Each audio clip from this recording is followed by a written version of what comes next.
Now, we heard the news just before 12 yesterday here at Radio 2. Came as a complete shock to those of us who work at the station.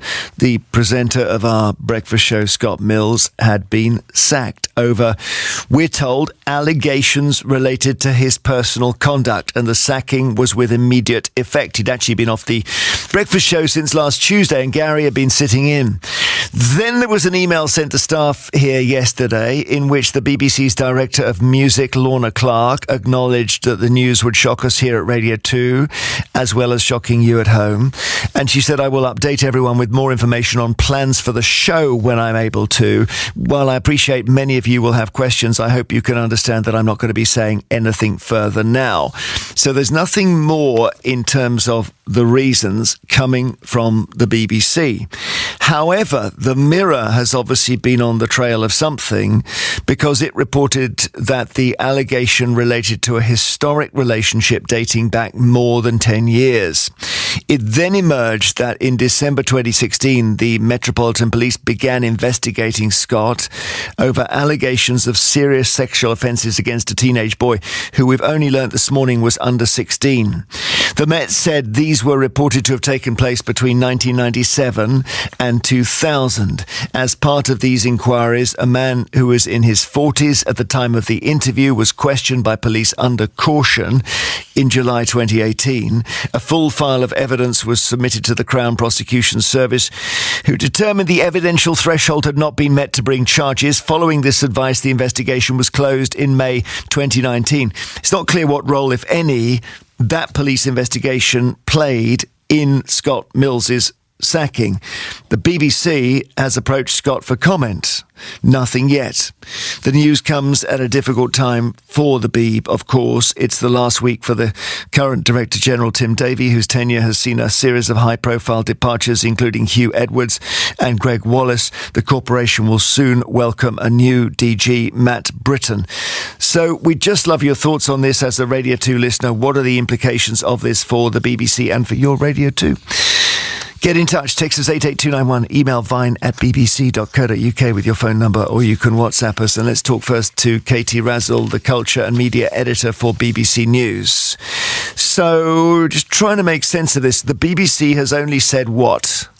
Well, officially, the BBC has really only said it doesn't comment on individual affairs, but that it can confirm that Scott Mills's contract has been terminated. So that is what it said on the record. And then obviously for reasons, nothing. Hasn't said the reasons. Over personal behaviour? Nothing, not even that? Has not even said that on the record. Right. We then, as you say, I was listening to your show yesterday because this news was breaking, and, your shock was mirrored by everybody else's shock. This really wasn't something that anybody, even people close to that programme, to the breakfast programme, as I understand it, they weren't even aware of it. So when Scott Mills said, see you tomorrow, last Tuesday, he clearly thought he was coming back. He didn't come back on Wednesday, but I understand that most people, thought there was an illness or a family bereavement or something, that there wasn't a fear that something else. And then the first we knew was when we got, obviously first the Mirror had the story, and it was the Mirror that was reporting this was over personal conduct. Yeah. And then we got the email that you read out from Lorna Clark, the Director of Music, and she didn't say why it was. So we have not on the record had anything from the BBC about why.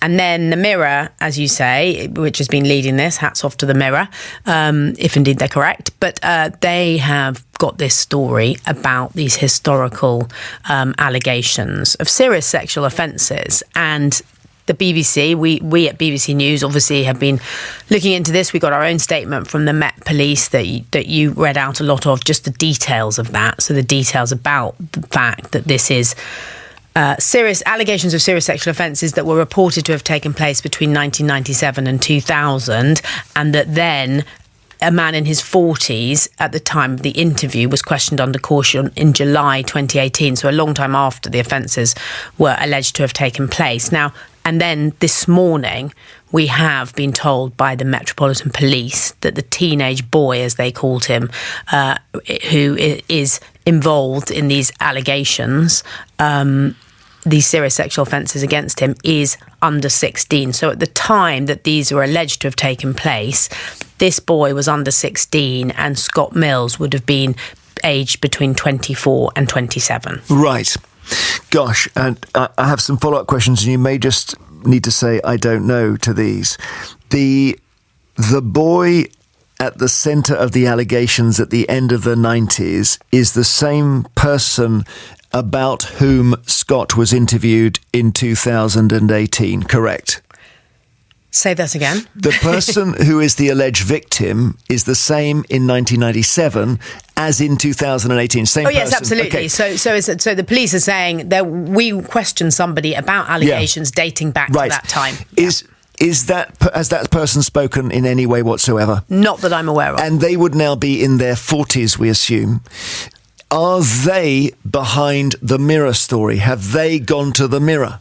Well, I thought that yesterday as this started to emerge.